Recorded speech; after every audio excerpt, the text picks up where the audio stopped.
I'm talking about right there. That's pulling. Why you drive that That's good? pulling. There's so many pools that we go to where people really don't know who is in the seat. They'll come up to me, they'll think that I'm the driver. I said, no, the man over there is the one you want to talk to. And they're just amazed.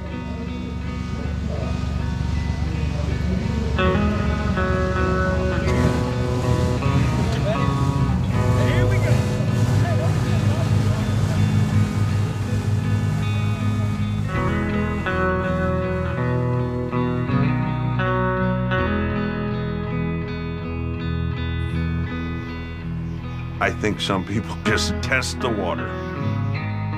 Some guys jump off of cliffs.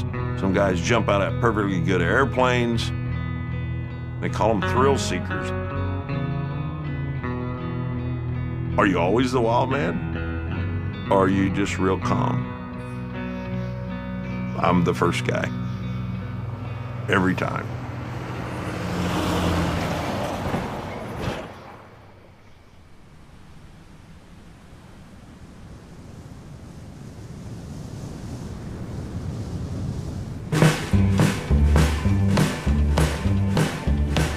When I grew up, we had chickens, we had cattle, we had hogs. We lived exactly 1 mile from the ball diamond. I got to play baseball. It was so cool to get off the farm to play. So, I mean, when they said run, man, I ran. When I went to Florida on a full-ride baseball scholarship, 13 of the guys were from Indiana. Big husky farm boys probably felt the same way about the sport as I did. Larry was kind of an icon before the accident. You know, Larry was bigger in life. I'd go down to a local bar. All of a sudden, you would hear all these motorcycles, and Larry Koester was one of them. He would back his motorcycle to the back door and blow smoke inside, and everybody thought that was cool as hell. And that's where I remember Larry Koester just being a, I guess, hell on wheels. That Cadillac was in 3 demolition derbies. Cadillac. Is that what you outran the cops in? No, That's a demo car. that was a demolition derby I car. don't believe it. I I'm won the just chain saying. race with that thing. How many people to take you put them pants on? I would I think I was 19. I met him at an arm wrestling meet. I was sitting there, and I'd check out the girls going by, and I kind of looked up, and it was Caesar. I'm like, wow, she's pretty cute. He just made a presence when he came in the room. You couldn't help but see him. He's just one of those striking people. We talked, seemed like the whole night long. It's like, I think maybe this might be the guy. I'd never had so much fun with any one person. We were married here at St. Wendell, at the Catholic Church, 4th of July. Where is this? Where'd you find these pictures?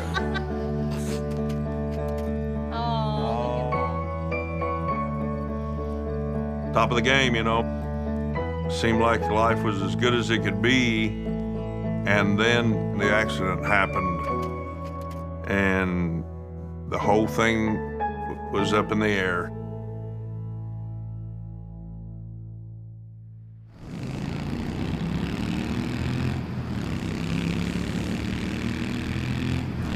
After I got married, I still hadn't slowed down. I had a motorcycle that would run 160 mile an hour, but I got rid of it because I thought I was going to get hurt. I had a baby girl. Adam was on the way. I just thought it was time to get rid of that. And I did. And then I turned over a farm tractor that went all of about 14 mile an hour. It was the day after our 5th wedding anniversary. I just built my new home, and alongside the driveway, there was a steep bank. You couldn't mow it because it was probably 12 foot high.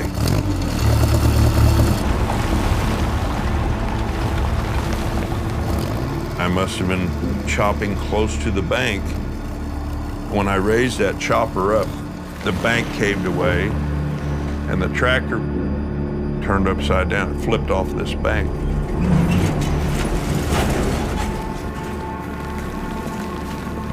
My legs were pinned underneath the steering wheel. A piece of steel went in the back of my head. I don't really remember anything else after that.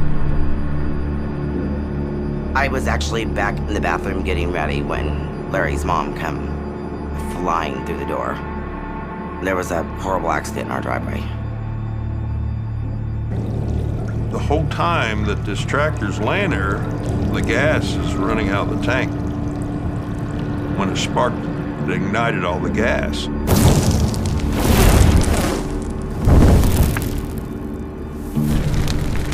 My mom called my brothers, and the neighbors were stretching garden hoses together to try to put out the fire. My brother dove into the fire and dragged me out. By that time, I'd already quit breathing. It was just absolute chaos. They called the medevacs from Fort Campbell, and Larry and I flew to Indy.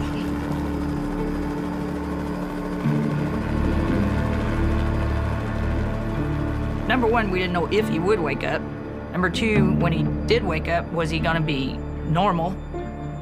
We just didn't know. They didn't know. Killed me. Killed me. He was always my big brother, my protector. And just killed me to see him hurting, in pain. Would have traded places with him in a New York second.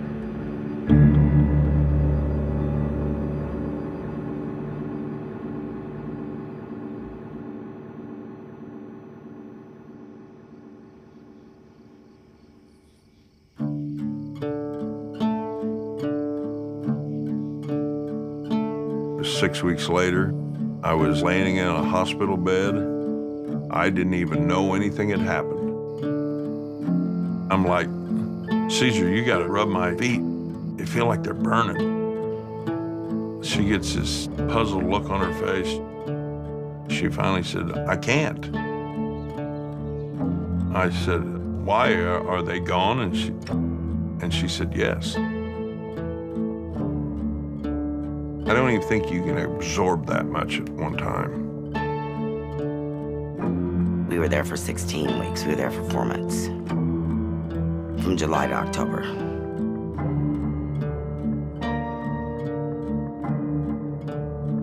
Day by day, it just starts soaking in. And I'm trying to figure out how the hell I'm gonna do anything.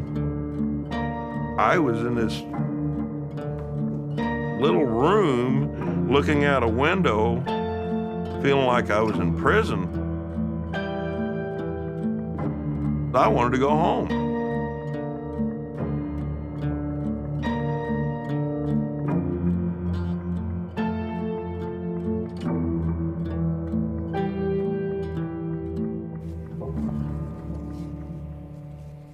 The day he came home was a big day because I finally got to see my dad, because I lived with my aunt and uncle for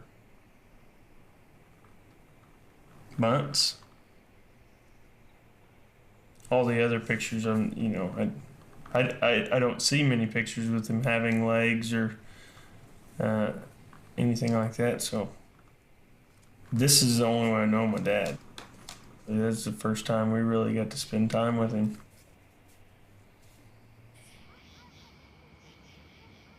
People always say, if you just wouldn't have got on that bank. And I'm saying, you know what? If's a really big word.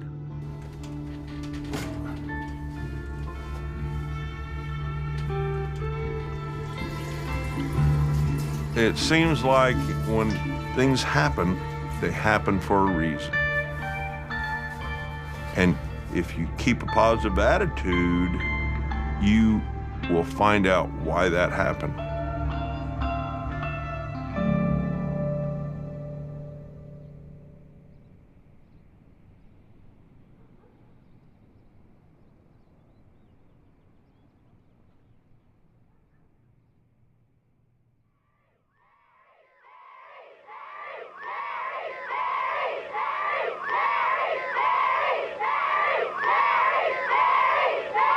After lots of hugs, kisses, and welcome homes, Larry, his wife Caesar, and their 2 children, Ashley and Adam, finally were reunited at home. I'm speechless after seeing all them little kids and all them people at St. Wendell. It means a lot. It really does. Everybody, we got cards. The last count I had was 443. That was probably a month and a half ago. So everybody's really been supportive to us. Yeah, and it's beautiful out here. And they mowed the bank. I didn't have to mow the bank. Lots and lots of people came, and they brought food, and they was trying to console me, and I was still looking out a window. I was trying to fake it. I was trying to act like there was nothing wrong in it, and my mind was going bonkers. I wanted to be the breadwinner, and I wasn't. I wanted to be the man, and I wasn't. I'm this worthless guy, and I can't do anything anymore. Couldn't go to work. He didn't have the strength. Yeah, that was probably a dark period for him. When you came home, did it not like freak you out what you had to do? The things that you had to do? You just did it. You just don't have a choice. Right. The day I left him here with you when I went to the grocery store, it's like, you can handle her. She's 3. She walks around. She can talk. I'm in the living room. I've got my burn suit on. Ashley starts hollering for me, "Daddy, you gotta come here. Daddy, you gotta come here." I'm trying to get in my chair, and I can't put myself in my chair. And the more I tried, the more frustrated I got. The time I got back here, I had tears in my eyes because I was so frustrated with myself. She throws her arms around my neck, and she goes, "Don't cry, Daddy. I love you even without your legs." She didn't care that I didn't have any legs. She probably wouldn't have cared if I didn't have any arms. She wanted a daddy. And I thought, man, be a daddy. I mean, within a week, I start wrestling around with the kids, playing with them, you know, like a daddy should. And the more I played with them, the stronger I got. And I mean, in like a week or 2 weeks, maybe at the most, I called the shop and I went to work.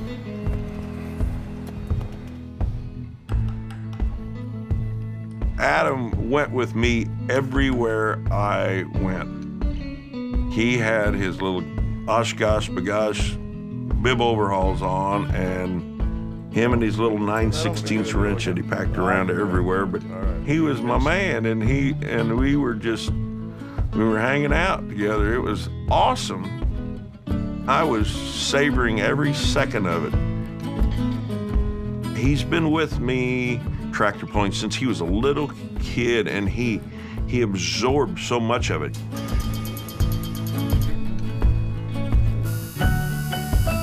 Yeah, Adam was definitely a tinkerer from the word go. Now, in his career, that's what he does. He's an engine builder. He's actually very good at it. He's a machinist, tool and die. He's a perfectionist when it comes to the motor. Adam thinks mechanically, and then Dad brings in the analytical side of it, and they make a really good team, for sure. Well, I pulled some local pulls with a little homemade tractor that my brother had. And then I bought a tractor. I've been driving ever since.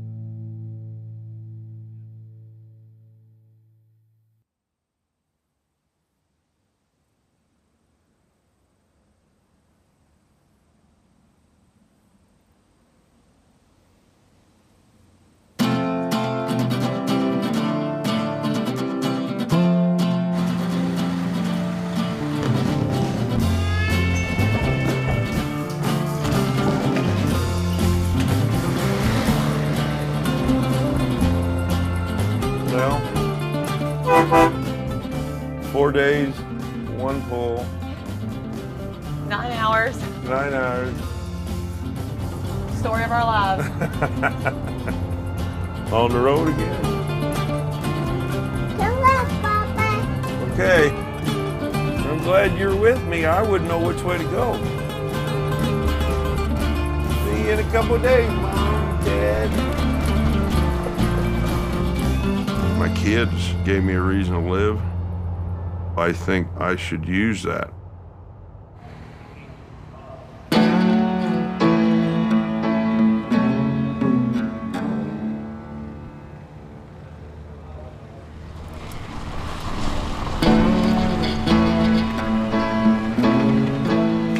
Days before we start, you can always see the anticipation start coming up.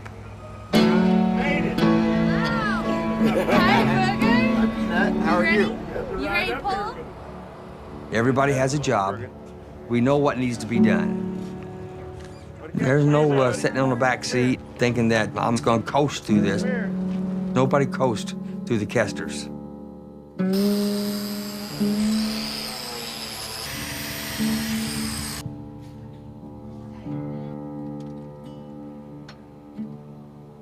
We're on a driver's meeting. We'll be back.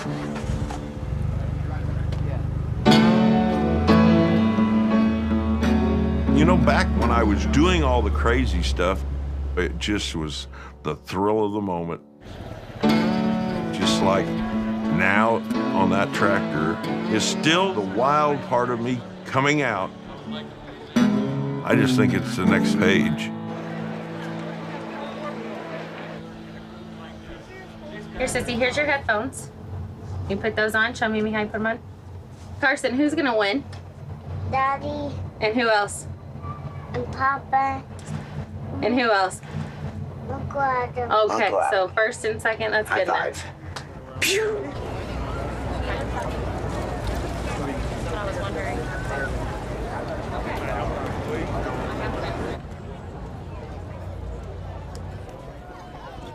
It's all kind of boring until that motor starts up.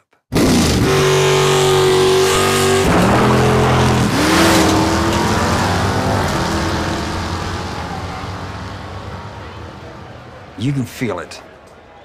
It's time to rock. All right, good luck. Love ya.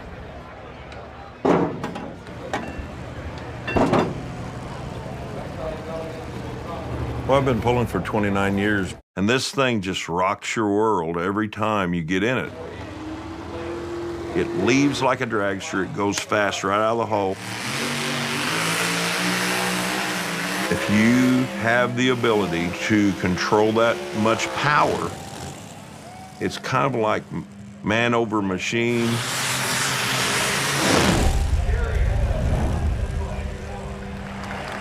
I mean, it's great.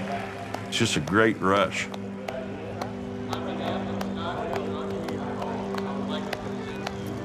I'm gonna go as fast as I can, as long as I can.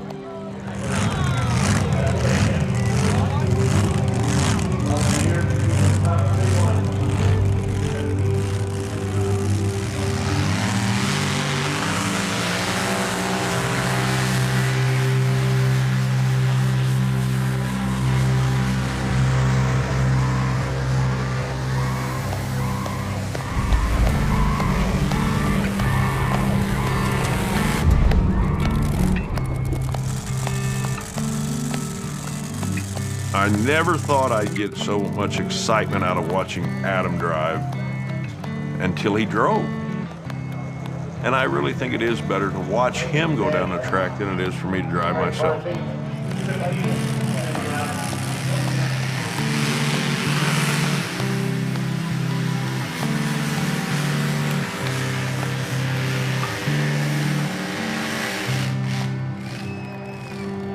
About the time you want to quit, or about the time you think you've had enough of it, you're thinking, I need to keep doing this.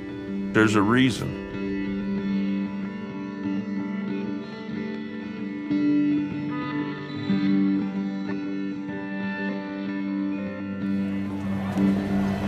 I ain't nobody. You all are somebody.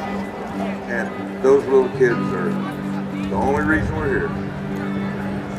Well, Larry and I first became really close when I got really sick back in 2012. My dad somehow was talking to Larry on the phone one day and told him I was down because I had to learn how to re-walk. Then Larry says, "Give the phone to Courtney." Larry gave me a pep talk telling me not to feel sorry for myself and that there's kids out there just like me that don't give up. And when I saw Larry 2 months after, I ran up to him, I gave him a big hug, and I said, "Thank you for being there. Thank you for talking to me."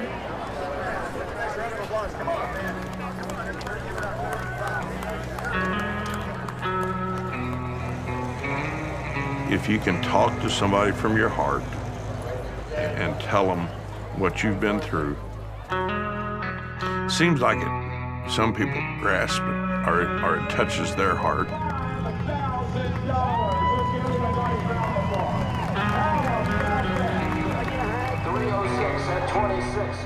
When things are as bad as they get, you pray, and the first prayer I said was, "Let me come home and raise my kids." God, I think he must have listened to me because I got to come home.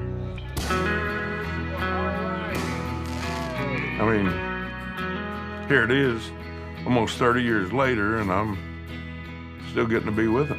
Pretty cool.